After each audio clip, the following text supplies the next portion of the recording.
자, KF-21이 장거리 공대공 미사일 미티어의 첫 실사격에 성공했다. 자, 이런 소식이 들려왔죠. KF-21의 신뢰성이 한층 높아진 거고요. 수출 경쟁력도 크게 향상되었다. 미국제가 아닌 다른 나라 유럽 공대공 미사일을 쓰게 됐을까요? 2010년대 이후에 한 번도 우방국 전투기에 최신 공대공 미사일 통합을 허가한 적이 없다. 자, 마하4 이상의 속도로 날아가서 최대는 거의 300km까지 네? 상공에 떠 있는 적 전투기를 격추할 수 있는 정밀성을 갖췄어요. 조종사가 미사일의 상태를 계속 파악할 수 있습니다. 미사일의 연료가 얼마나 남았고, 에너지, 뭐 추적 상황 이런 걸 다 실시간으로 정보를 받을 수가 있어요. 실전 배치, 이게 본격화돼야 되는 거겠죠? 북한이 지금 최대로 동원할 수 있는 전투기가 한 100여 대 정도라고 보고 있는데 40대면은 모두 처치할 수 있다라는 네. 이런 얘기가 됩니다. 주변국 공군에 대한 제공권 경쟁에서 또 어떤 의미를 가지고 있을까요? 절대 뒤처지지 않을 거라고 관측이 됩니다.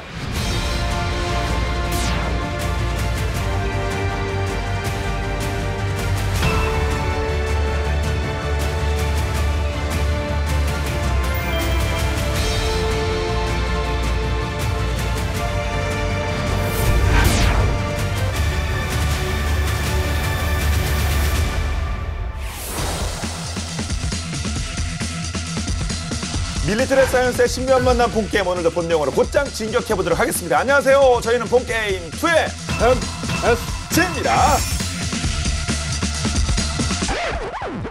네, 지난 시간에 KF-21에서 현존 최강 미티어 공대공 미사일의 실사격 성공 소식과 함께 각국의 공대공 미사일 현황을 짚어보고 있는데요. 자, 지금 이제 중국을 살펴볼 차례입니다. 그런데 PL-12, PL-15도 솔직히 뭐 후덜덜, 특히 뭐 200km 뭐 그런 얘기 나왔잖아요. 그 사거리가. 그런데 PL-17도 있다고 하는데 그 도대체 어느 정도의 괴물이라는 겁니까? 한번 좀 살펴보죠. 예.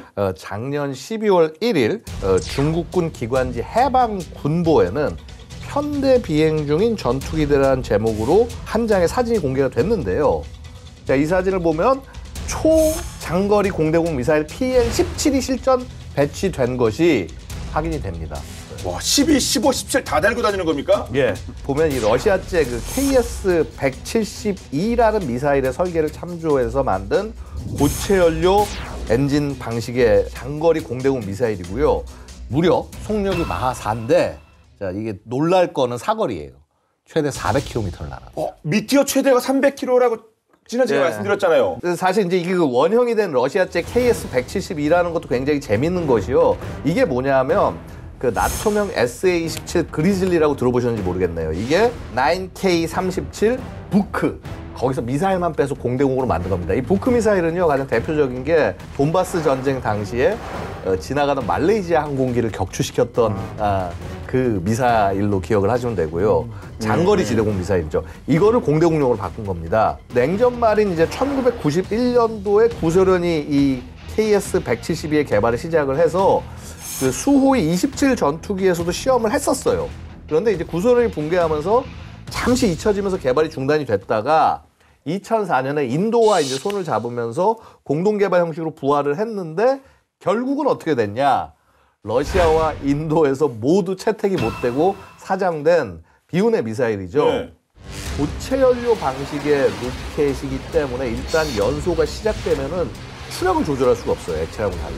그래서 사거리가 최대 가까워지면 질수록 추력이 감소하면서 기동성이 떨어지는 거죠. 그러니까 그러면은 전투기처럼 기동성이 좋은 기체보다는 조기 경보 통제기, 공중급유기 등 좀 약간 이렇게 둔중한 항공기를 요격하는 적합하고요. 2018년 영국의 싱크탱크 그 국제 전략 문제 연구소 IISS, 자, 여기서 PL-17이 중국군 전투기 탑재용 레이더의 탐지 거리를 크게 벗어나는, 그러니까 전투기 레이더 탐지가 뭐 기껏해야 100km권 번역일 텐데 이거를 벗어나는 400km급의 사거리를 가지는 미사일이니까, 자, 이미 설계를 할 때부터 데이터 링크를 통한 협동 교전을 전제로 개발됐을 가능성이 있는 게 아니냐, 이런 지적을 했고요.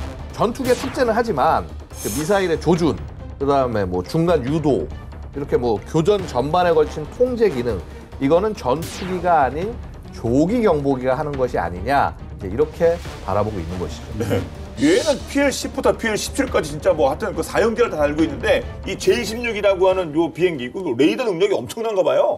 J-16 전투기에는 중국 단독 개발한 A사 레이더가 장착이 되는데 이 레이더의 최대 탐지 거리는 270km 수준 정도로 알려져 있습니다. 탑재 미사일의 사거리가 그 미사일을 운용하는 전투기의 레이더 탐지 거리보다 훨씬 길다. 결국은 영국 싱크탱크 그 IISS의 분석대로 이 해당 미사일이 이 기체의 레이더가 아닌 다른 탐지 자산의 도움을 받아야 락온 과정을 수행할 수 있다라는 얘기가 되는 거죠. 그러면 가지고 있는 다른 탐지 자산이 뭐가 있습니까? 중국은 현재 러시아제 그 IL-76 수송기에다가 A사 레이더를 장착한 KJ, 이제 쿵징이죠. 쿵징 2000 조기 경보 통제기를 운영을 하고 있고요. 이 쿵징 2000은 470km 거리의 탐지 거리를 갖고 있습니다. 어느 정도 맞네요. 맞죠. 네. 네. 그래서 이 정도면은 뭐 PL-15는 물론 PL-17을 운용하는 전투기의 표적 정보를 제공할 수 있다라는 얘기가 되는 거고요. 중국은 2015년에 PL-15를 배치하기 시작을 했고 2016년부터 PL-17 시제품을 만들어 이제 실험을 하고 있었는데 이제 이 미사일들을 운용하는 전투기 플랫폼하고 그다음에 미사일의 눈이 되어줄 조기 경보 통제기의 데이터 연동 시스템 구축이 궤도에 진입한 것이다 라고 볼 수 있는 상황인 거죠. 예. 그럼 이렇게 뭐 조기 경보 통제기 등 이렇게 조력자의 도움을 받아서 얘가 실전에 뛰면은 상대편이 400km 그러면 17 발사 뭐 200km면 뭐 15 어디면 12 짧으면 뭐 10 뭐 이런 식으로 시나리오가 그려지는 겁니까? 시뮬레이션 하면? 우리나라나 대만, 서태평양 지역에 배치된 미군, 그다음에 일본 자위대에게는 사실 굉장히 끔찍한 시나리오가 펼쳐지게 될 수도 있습니다. 그러니까 이제 미국, 일본, 대만이 중국을 상대로 먼저 공격할 가능성은 사실상 전무하죠. 만약에 이제 전쟁이 발발하면 중국이 공격을 먼저 하고 나머지 국가들이 방어하는 입장이 된다는 건데요. 중국 전투기가 먼저 이륙해서 속도하고 고도에서 우위를 정한 다음에 장거리 공대공 미사일을 발사를 하게 됩니다. 네. 그러면 이제 공대공 미사일은 이 미사일을 발사하는 이 기체의 속도가 빠르고 고도가 높을수록 사거리가 길어지는 거잖아요. 그렇죠? 이렇게 유리한 위치를 하려서 상대적으로 높은 고도의 전투기가 낮은 고도보다는 높은 위치 에너지 갖고 있고 고고도일수록 공기가 희박해져서 공기 저항도 약해지니까 똑같은 미사일이 똑같은 추력으로 발사돼도 더 높은 속도 에너지를 구현이 가능한 거죠.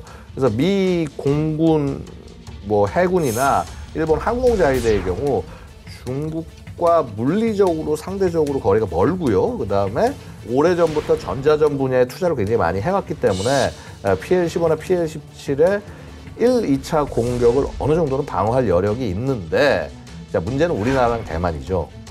대만 해협의 폭이 이제 150km 조금 넘는 수준이고 산둥반도에서 일단 인천까지 350km에 불과합니다. 그러니까 중국 전투기들이 때를 지어서 몰려오는 것을 레이더로 확인한 다음에 우리나라나 대만 전투기들이 긴급 발진을 하더라도 먼저 이륙해서 고도하고 속도 우위를 점하고 있는 중국 전투기보다는 에너지 면에서는 열세가 있을 수밖에 없다. 네. 한 번 더 주변에 공중전 양상이 이제 많이 변하고 있는 듯한 느낌이 아주 피부로 팍팍 느껴집니다. 자, 근데 우리 공군도 미티어는 좋고요. 한국형 공대공 미사일, 우리 한국형이 좀 준비돼야 될 것 같은데 진행 사항 좀 뭐 있습니까? 이 부분이 좀 이제 어려운 부분인데요. 사실 우리나라 뭐 다 아시는 것처럼 뭐 천마, 신궁과 또 뭐 천궁 블록 1, 2 같은 지대공 미사일 있고 그리고 해공 함대공 미사일 개발했고 그리고 천궁은 또 패트리엇 팩3 MSE와 동급의 천궁 블록 3 개발 사업 검토되고 있고 사실 대공 미사일의 거의 대부분을 국산한 상태입니다. 그런데 그 마지막 단초 오늘 얘기되고 있는 공대공 미사일 부분은 미완의 영역이다. 그만큼 어려워서 그렇겠죠? 실제로 어렵습니다. 왜냐하면 우리가 이제 미사일하면 다 비슷하게 생각을 하는데 공대공 미사일은 미사일 중에 가장 만들기가 어렵다라고 얘기가 되죠. 이게 금방 생각해 볼 수 있습니다. 일반적으로 함대공이나 지대공 미사일은 발사 직전까지 잘 모셔져 있지 않습니까? 그렇죠. 그건 잘해야죠. 네, 항온 항습이 유지되는 발사관 안에 잘 모셔진 상태에서 발사가 되지만 공대공 미사일은 전투기에 매달려 있잖아요. 이렇게. 근데 이 전투기라는 것이 작전에 따라서 최저 수백 미터 고도에서 최고 12에서 15km까지 올라가는 데다가 속도도 엄청나게 빠르고요. 주변 기압은 1기압에서 0.3기압까지 계속 변하고 그리고 대기 온도 역시 지면 근처에서는 뭐 여름엔 섭씨 30도도 될 수 있는데 고고도로 올라가면은 영하 4, 50도까지 이제 내려가게 되기 때문에 엄청나게 변화가 심한 상황에서 노출돼 있고요.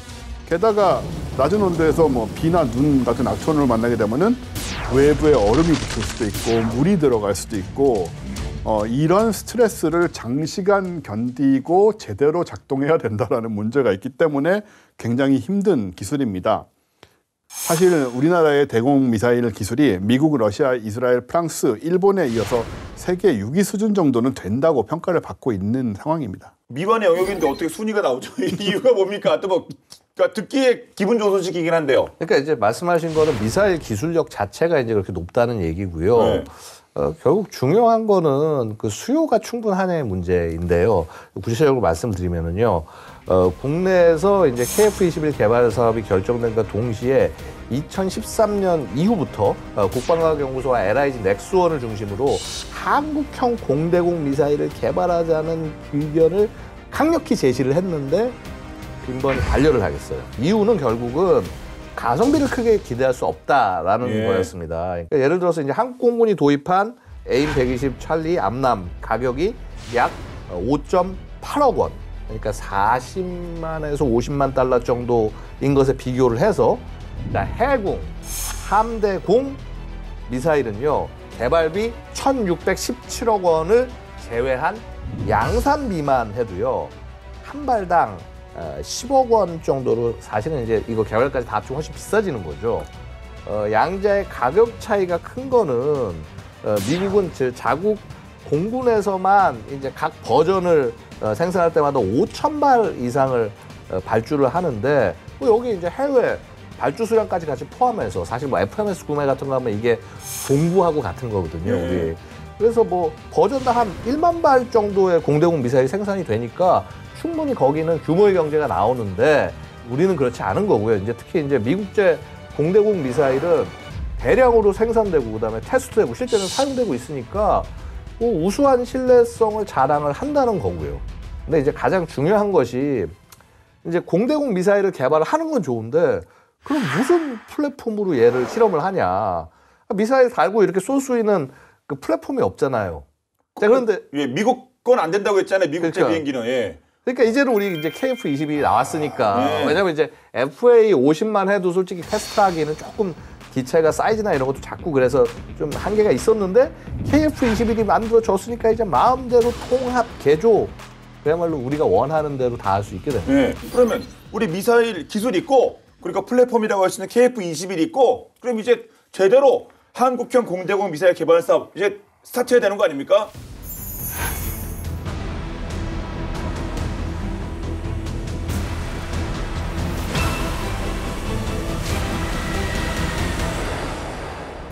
이제 시작하는 거죠. 그렇죠. 우리도 그쪽 가서 이제 점령해야죠. 우리. 네.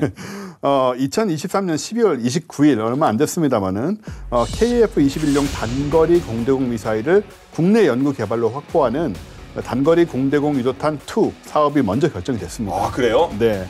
해당 사업은 2025년부터 2035년까지 10년간 진행이 되고 약 5,919억 원의 사업비가 투입이 되고요. KF-21에 통합된 독일제 이리스-T 단거리 공대공 미사일은 현재 이제 속도 최대 마하 3, 유효 사거리가 25km에 달하고 공군의 KF-16 전투기에서 장착 운용되는 그 AIM-9L M 사이드와인더와 비교했을 때 표적 정면을 기준으로 최소 5배에서 최대 8배의 먼 거리에서 적기를 탐지하고 공격까지 가능합니다. 그래서 이미 쓰고 있는 이 독일제 미사일도 좋은 미사일입니다. 네. 단 가격이 최소 1.5배 이상 비싸고 그리고 2000년대 초반에 개발된 모델이라서 뭐 적외선 시커 기술 같은 것들이 낙후된 모델인 것도 맞습니다.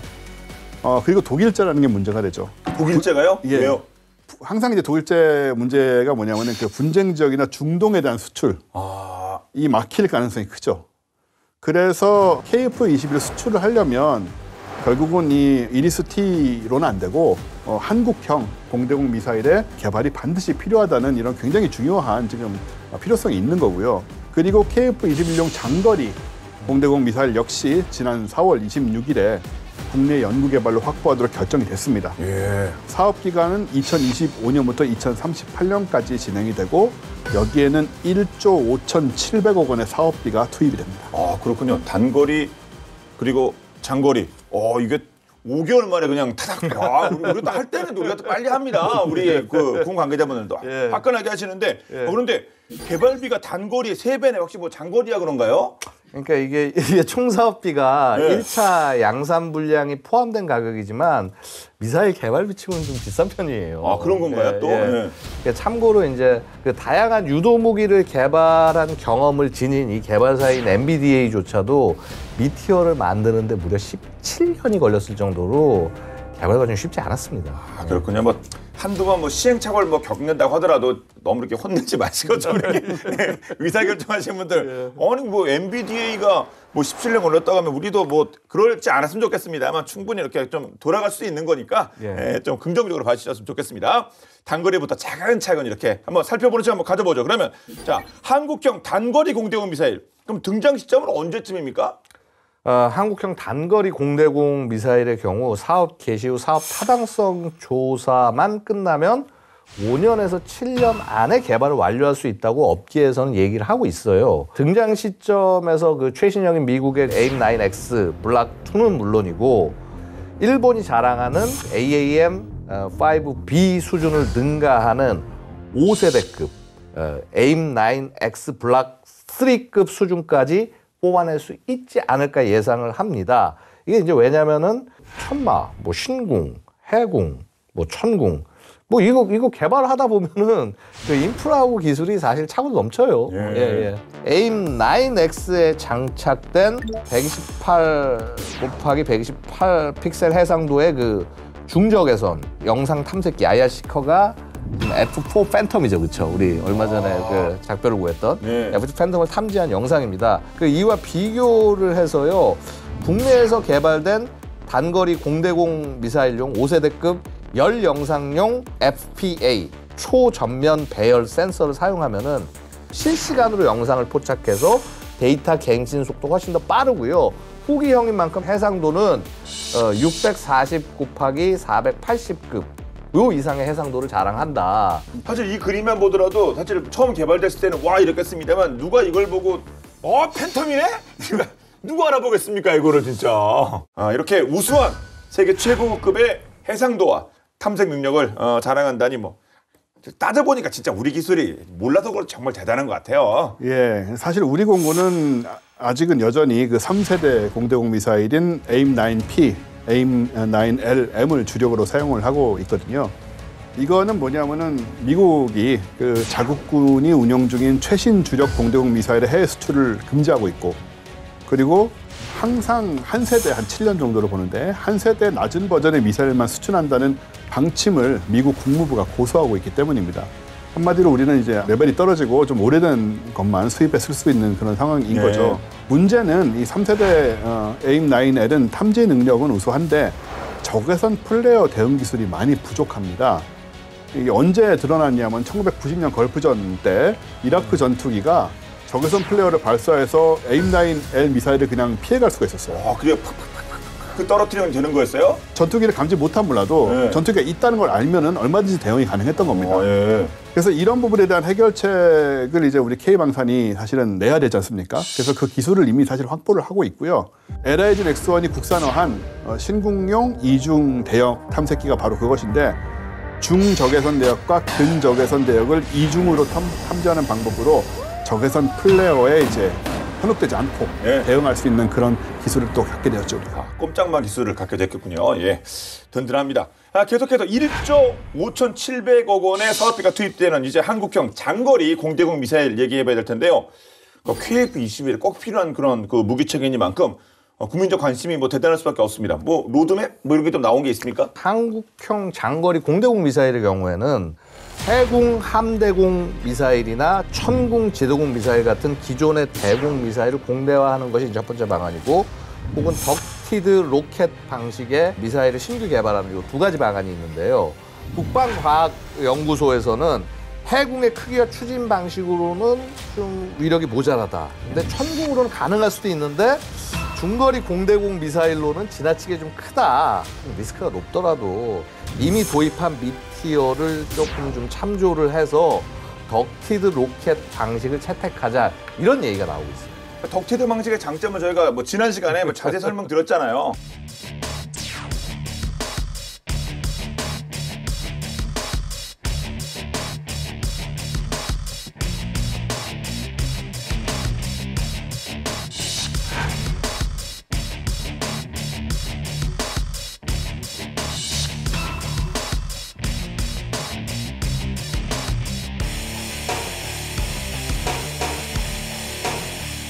그러면 그냥 그쪽으로 가면 좋겠습니다만 그것도 뭐 쉽지는 않겠습니다만 그 근거는 뭡니까? 덕티드로 가야 된다. 국방과학연구소도 얘기했다면서요. 네, ADD가 제시하는 이제 그 근거는 한 3가지 정도 이유가 네. 있는데요. 자, 일단 첫 번째, 우리 미티어가 도입된다는 거죠.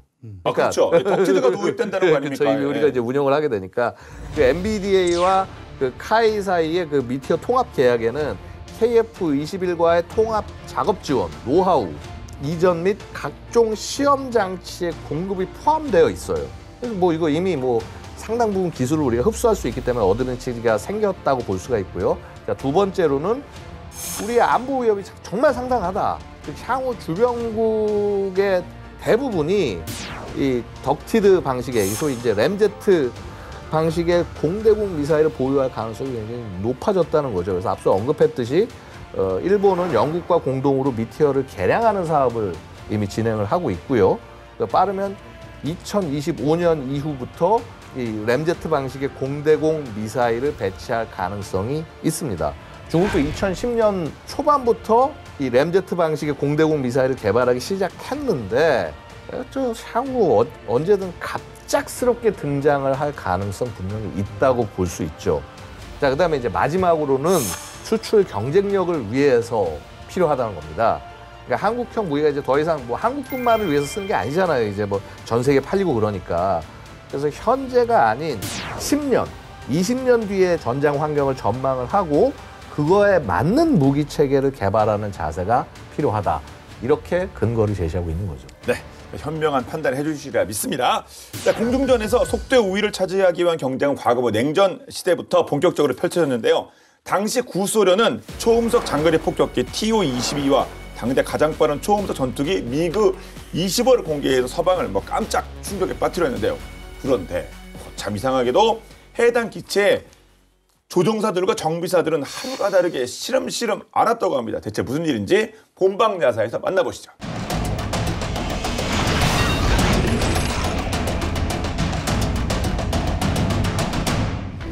1961년 구소련 모스크바의 투시노 에어쇼에서 초음속 폭격기 TU-22 10대가 날아오르며 세상에 그 정체가 드러났습니다.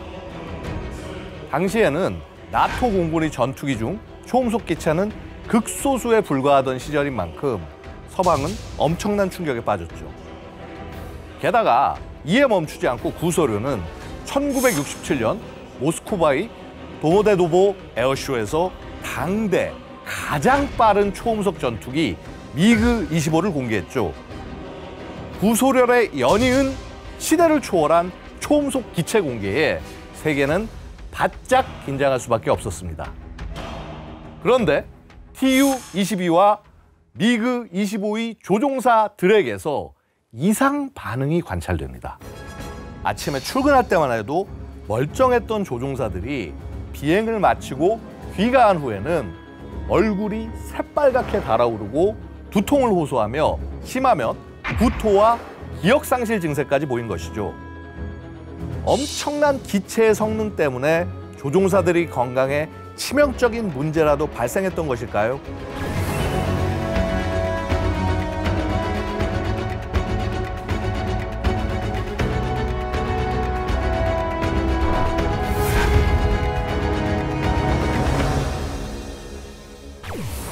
냉전이 한창이던 1956년 미국은 구소련에 한 발 앞서 초음속 폭격기 B-58을 세상에 공개합니다. 당시 미국의 가장 큰 라이벌이었던 구소련은 이에 질세라 부랴부랴 초음속 장거리 폭격기 TU-22를 개발해 1961년 세상에 공개했던 것인데요. 하지만 구소련 최초의 대형 초음속기인데다가 미국을 쫓아 급하게 만든 탓에 수많은 결함을 갖고 있었습니다. 엔진이 뒤에 몰려있는 탓에 무게중심이 뒤로 쏠려 있어 이착륙 시 꼬리가 땅에 긁히거나 충돌할 가능성이 높았고, 조종석에는 엄청나게 많은 객이나 스위치류가 손에 닿기 힘든 곳까지 빼곡하게 들어차 있어 조종사들은 막대기로 스위치를 조작해야 하는 엄청난 조작 난도를 보였죠. 때문에 생산된 총 311대의 TU-22 기체 중 최소 70대 이상이 추락과 사고로 손실됐습니다. 그리고 미그-25는 처음 공개 당시 서방 측의 주력 전투기나 미사일로도 따라잡을 수 없는 마하 3 이상의 스피드를 보여 서방을 미그 쇼크에 빠뜨립니다. 그 위상이 어느 정도였냐면 미국이 당시 보유한 F4 팬텀으로는 절대 대적할 수 없다는 위기감을 느껴 차기 전투기 개발 프로그램을 앞당기기까지 했죠. 하지만 1976년 9월 6일 구소련 공군 장교 빅토르 이바노비치 벨렌코 중위가 미그-25를 몰고 일본에 망명하면서 그 실체가 세상에 발가벗겨집니다. 보통 기체 무게를 줄이기 위해 티타늄을 사용하는 데 반해 미그-25는 초고속 비행 시 발생하는 고온에서 기체 강도를 유지하기 위해 무거운 강철을 사용한 것인데요.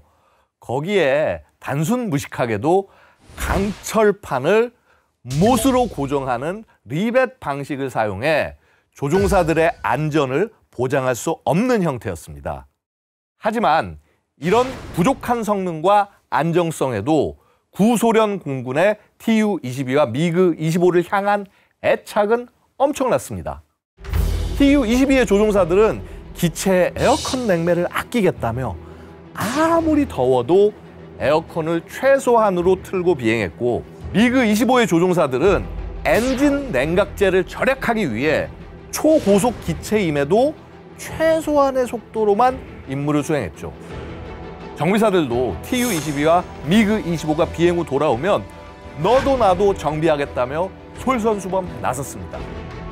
그런데 이상하게도 두 기체가 비행한 날이면 담당 조종사들과 정비사들은 얼굴 홍조와 두통, 그리고 구토와 기억상실 증세를 보였습니다. 구소련 상부는 기체에 크나큰 결함이라도 있을까 이 미스테리한 증상에 대해서 조사를 시작했죠.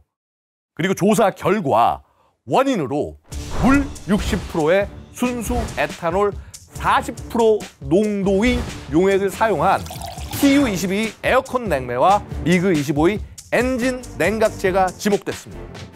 물 60%의 순수 에탄올 40%라니 대체 무슨 용액인지 감이 안 오신다고요? 바로 보드카입니다. 이 용액들은 한 번 비행한다고 해서 무조건 교체해야 되는 것도 아니고 한 번에 소진되는 양도 아닙니다. 하지만 구소련의 조종사들과 정비사들은 비행이 끝나고 돌아오면 이것들을 반드시 비우고 새 용액으로 채워 넣었죠.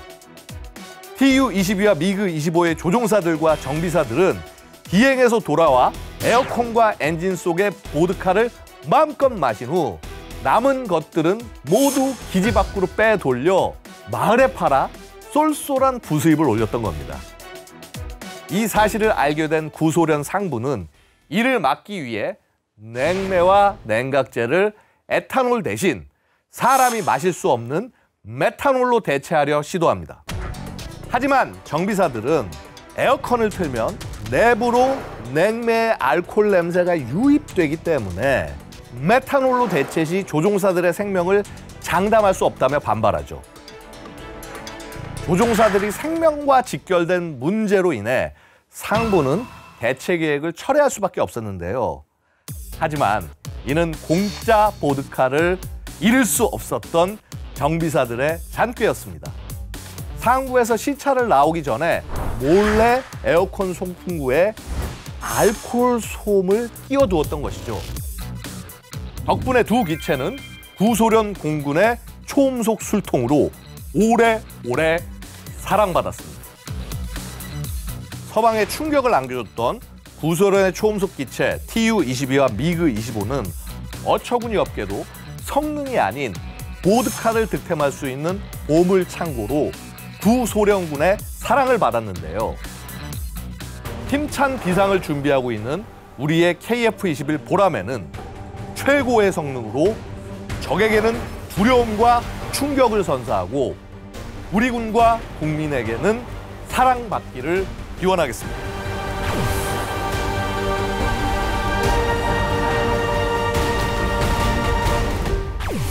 비행기에서 이 뽑아낸 보드카 원샷.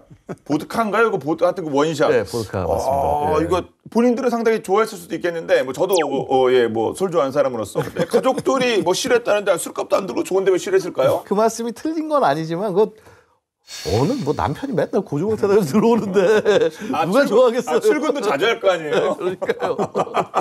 그래서 이제 조종사들과 정비사들의 아내들이 미그 설계국에다가 야, 술 대신 좀 다른 냉각제 좀 넣으면 안 되냐 하면서 항의 편지를 보냈대요. 근데 하지만 설계국은 보드카보다 더 완벽한 냉각제는 없다면서 단호하게 거절했다고 합니다. 우리나라도 술 많이 마시지만 이 구소련과 러시아의 술 문제는 정말 상상을 초월하는 그런 상황들인 것 같은데 실제로 그 TU-22와 미그-25를 운용하는 부대들이 다른 부대들과 비교했을 때 이 술 문제로 부부관계가 파탄난 경우가 많았다고 해요. 예. 사실 그 비행기에다가 누가 미그-25에 보드카를 붓겠습니까? 근데 그 비율이 그렇답니다. 비율이 그래서 보드카 효과가 났다고 하는데 심각한 문제였나 봅니다.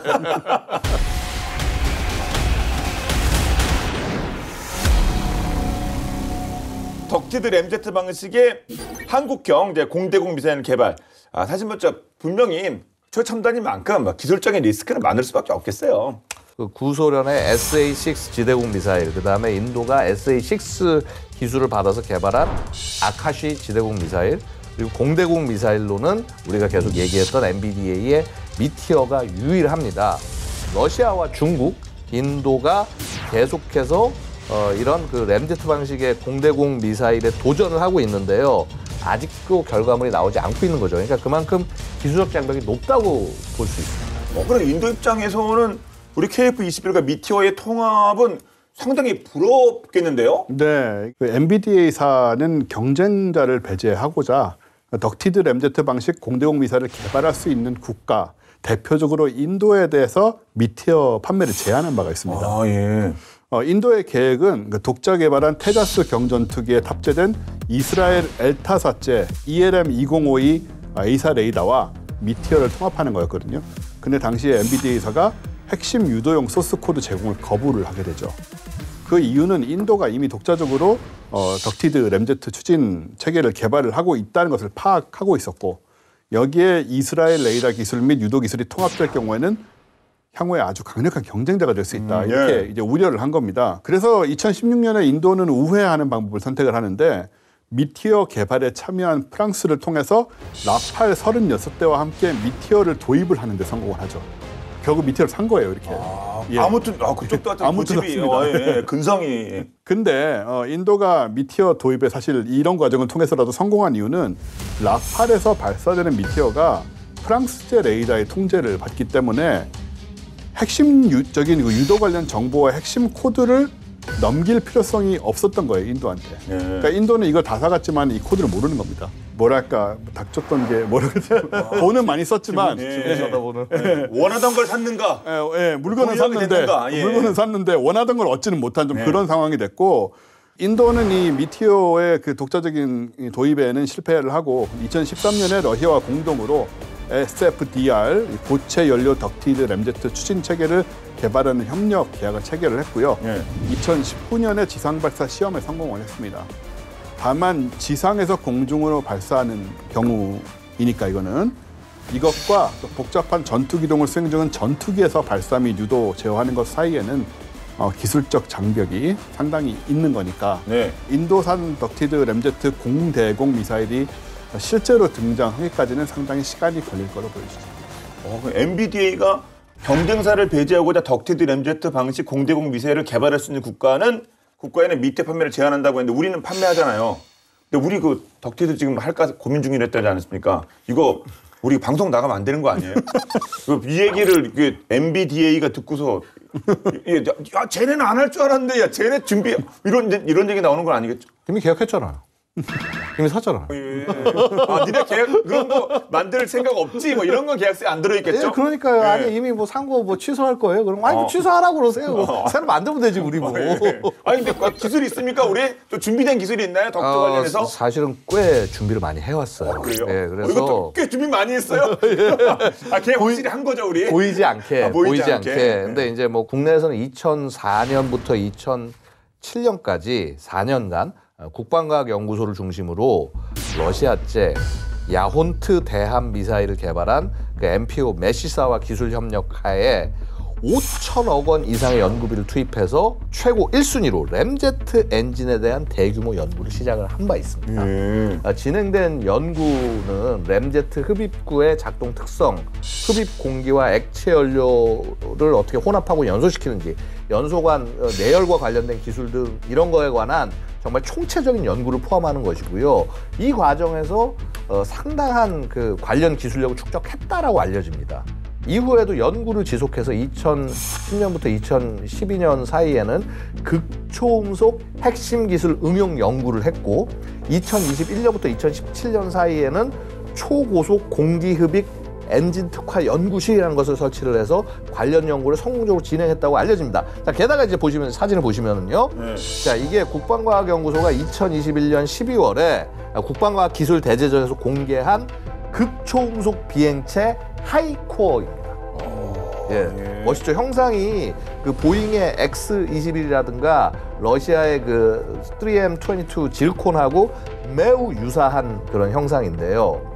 2022년부터 무기체계 패키지형 핵심 기술 34개 과제에 공중 발사, 초고속 추진, 활공체, 재점화 핵심 기술 이런 관련 내용들이 포함되면서 야 뭔가 공대지 공격도 가능한 뭔가 새로운 걸 개발하는 게 아니냐 이런 것들이 이제 알려지기 시작하고요. 자, 그 결과 2022년 작년 하반기부터 KF-21에 장착될 공대지 극초음속 미사일의 조립이 시작이 되어서 자, 올해 시험 발사를 할 예정이라고 알려지고 있습니다.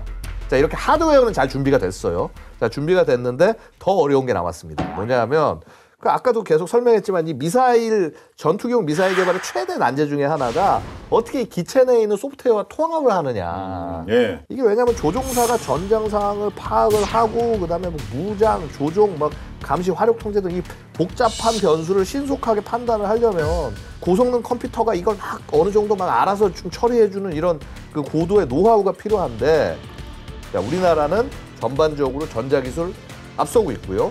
KF-21과 미티어의 조합을 통해서 지금 경험치를 계속 쌓아 올리고 있어요. 네. 예, 그래서 만렙을 향해서 열심히 나가고 있기 때문에 인도와는 좀 비교하는 게 좀 네. 적절하지 않은 거 아닌가라는 생각도 듭니다. 그래서 인도와의 비교가 적절하지 않을 정도로 인도는 좀 억울하긴 하겠습니다.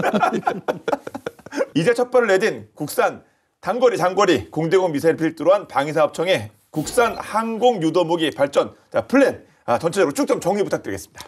일단 우선적으로 KF-21에는 2028년까지 천령 공대지 미사일이 통합될 계획이고요. 네. 이 추정 모델은 이제 유명한 독일제 장거리 공대지 미사일인 타우루스인데 향후 실전 배치가 되면 북한의 대남 도발 시 국산 초음속 전투기 KF-21에 탑재를 해서 350에서 500km 떨어진 북핵 벙커 같은 도발 원점이나 북한 수뇌부를 직접 타격할 수 있죠. 예. 그리고 2030년대에 이제 단장거리 공대공 미사일하고 공대함 미사일, 정밀 유도 폭탄을 국산화하고요. 또 2040년대에는 극초음속 미사일과 레이저 무기 개발까지 한다라는 것이 전체적인 플랜이 되겠습니다. 그렇습니다. 사실 지금 원수님이 굉장히 그 큰 그 그림을 지금 말씀을 해주셨어요. 근데 사실 뭐 이거가 다 될 수 있을 거냐는 솔직히 모르겠습니다. 뭐 당장 이제 뭐 레이저 무기 같은 것들 아직은 이제 가장 큰 문제가 결국 제너레이터. 그래서 이제 이걸 얼만큼 그 출력을 내게 할 거냐 이제 이런 문제들이 아직도 해결돼야 되고 사실 이제 이 레이저 무기 같은 게 우리 6세대 전투기 어떻게 보면 핵심 기술 중에 하나가 되는 거거든요.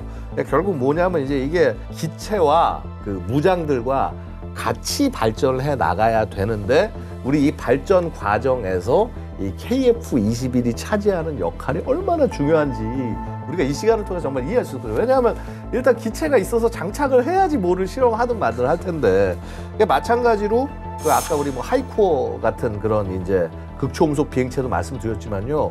이것도 실제 달아보고 야 이거 KF-21에 달 수 있는 거야 없는 거야 확인을 하고 이제 그 능력이나 이런 것들 극복하는 과정들이 필요할 거고요. 사실은 저는 더 기대가 되는 것이 우리가 지금 전투기와 이 미사일 결합만을 얘기하고 있습니다만은요. 사실 요즘 보고 있으면 어떠냐면은 날아다닐 수 있는 거는 모두 다 그 미사일 투발의 플랫폼으로 활용을 합니다. 네. 그러니까 예를 들어서 이런 거죠. 심지어는 C-130 같은 그런 이 수송기에 날개 밑에다가 무장 장착대 장착을 해놓고 거기에 헬프하는 미사일을 여러 발 달아놓고 투발을 해서 사용한 적도 있어요. 그다음에 최근 계엄들 중에 보면은 수송기에서 뒷문을 열어서 거기서 미사일들을 여러 개 이제 공중으로 떨궈서 공격하는 방법도 있고. 그렇죠. 파드 형식으로 해서 막 그쵸. 집어 던지니까 알아서 그쵸. 나가. 나가서. 예, 맞아요. 그쵸. 그런 것도 그쵸. 있었죠. 예. 그러니까 결국은 이제 뭐냐면은 이런 무기 체계들을 다양하게 만들어 놓고 개발하고 그다음에 어떤 기체와 맞춰가는 것도 중요하지만은 기존에 우리가 활용할 수 있는 것을 최대한 활용해서 약간 뭐랄까 창의적으로 좀 써서 그거 우리가 짱 아닙니까? 그러니까요. 예, 예. 그러니까 이제 예, 사실은 하면 된다 정신 그쵸. 아닙니까 우리가? 예. 이게 원래 이제 궁할수록 이렇게 생각이 좀 많아진다고 약간 우리가 이제 그런 헝그리 정신은 예전보다 살짝 부족해지긴 했지만 아니 뭐 나라가 발전했으니까 당연하죠. 근데 하지만은 자 어떻게 하면 지금 내가 갖고 있는 무기 체계를 창의적으로 끌어내 쓸 거냐 이런 것들을 단순히 기술 개발뿐만 아니라 이런 운용과도 잘 결합을 해서 한다면은 아마 더욱 놀라운 그런 성과들이 나올 수 있지 않을까 생각이 됩니다. 사실 저도 뭐 SF 좋아하니까 예. 레이저 무기를 빨리 보고 싶긴 한데 레이저 무기 같은 경우는 이런 전투기에 장착하는 것보다 그 제너레이터의 크기라든가 이런 걸 봤을 때 말씀하신 대로 수송기라든가 오히려 이런 쪽의 접근이 훨씬 더 용이할 수도 있고 우리가 가지고 있는 자산들의 새로운 기술들을 이제 조합을 시켜서 설사 저 같은 사람이 보기에 조금 둔중하고 좀 덜 샤프해 보여도 최대한의 효과를 낼 수 있는 그런 방법들이 또 얼마든지 나올 것 같고 그런 게 오히려 좀 더 창의적인 접근이 아닌가 또 그런 생각도 드네요. 아니 그러니까 뭐 이런 거죠. 이제 우리 그 수송기에다가 막 레이저 장착해 놓고 그다음에 북한 막 풍선 내보내고 하면 이거 레이저 띵띵띵 쏴가지고 충분히 이거 불가능한 얘기 아니거든요. 그렇죠. 그때 미사일 쏘거나 포 쏘기도 그렇잖아요. 아니 그러니까 훨씬 더 어떻게 보면 저렴하고 그다음에 안전하게 제거를 할 수 있는 거니까요. 아마 이런 미래들 좀 다가오기를 좀 기대해 보겠습니다. 예. 자, KF-21의 독침이라고 할 수 있죠. 현존 최강 5세대 공대공 미사일 미티어 장착 소식부터 대한민국 방위산업의 마지막 미개척 영역이자 활용 점정이 나올 수 있는 한국형 공대공 미사일 개발 계획까지 2주간에 걸쳐서 집중적으로 살펴봤습니다. 끝으로 한 말씀씩 부탁드리겠습니다. 제가 또 이렇게 얘기하면 너무 옛날 사람 같지만 프라모델을 만들던 입장에서 옛날에 뭐 제공호 이런 것도 만들어 봤고요. 제공호. 네, 그때 얼마나 또 가슴 벅찼는지 몰라요. 근데 그런 식으로 우리도 이제 남들이 하는 걸 해나가는구나라는 느낌들로 따라가다가 지금 오늘 같은 이런 얘기들은 진짜 최고 기술, 최고 난이도 기술들이거든요. 그런 것들을 우리가 언젠가 하겠다도 아니고 이미 시작하고 있고 전망을 다 잡고 예산을 투입을 하고 이래 나가는 과정들을 보면서 국방이라는 측면에서 뭐 북한도 북한이지만 주변에서 향후에 우리를 가볍게 볼 수 있는 그런 세력은 없을 것이다라는 그런 좀 느낌들을 통해서 뭔가 좀 힘이 난달까? 네. 그런 느낌을 받게 됩니다. 그렇습니다. 일단 뭐 하늘을 지배하는 자가 이제 전장을 지배한다라고 볼 수가 있고요. 근데 뭐 하늘을 지배하려면은 뭐 비행기가 혼자 잘 날아서 되는 게 아니라 사실 이 항공기에서 가장 핵심적인 무장인 미사일 자체가 얼만큼 능력이 있냐가 중요할 겁니다. 그래서 뭐 이게 적기뿐만이 아니라 적의 지상, 해상 목표까지 전부 싹 한 번에 제거할 수 있다. 이렇다면은 감히 우리에게 대적할 수 있는 적은 없을 것이다. 그래서 사실 대한민국이 우리 뭐 F 팬텀 때도 얘기했지만은 상대적으로 되게 그때도 국력이 좀 부족했음에도 불구하고 공군력에 굉장히 과감하게 투자를 해왔고요. 이러한 투자는 우리의 평화로 보답이 되고 있다. 그래서 요 관련된 투자를 멈춰선 안 되겠다라는 말씀을 드리고 싶습니다. 네. 오늘 본 게임은 여기까지입니다. 본 게임은 OTT 웨이브와 KFN 유튜브를 통해서 언제든지 시청 가능하니까요. 많은 활용 부탁드리겠습니다. 다음 주 더욱더 화끈한 내용으로 돌아오겠습니다. 지금까지 저희는 본 게임 2의 지였습니다. 고맙습니다. 미티어 아주 그냥 유성처럼 그냥. 미티어가 뜨신 거죠. 그래도 관련 기술이에요. 이거 못 피하지. 그렇죠. 근데 또 그쪽 관련 기술을 계속 또 개발하고 있었네요. 2004년부터라고 말씀하셨고요. 우리가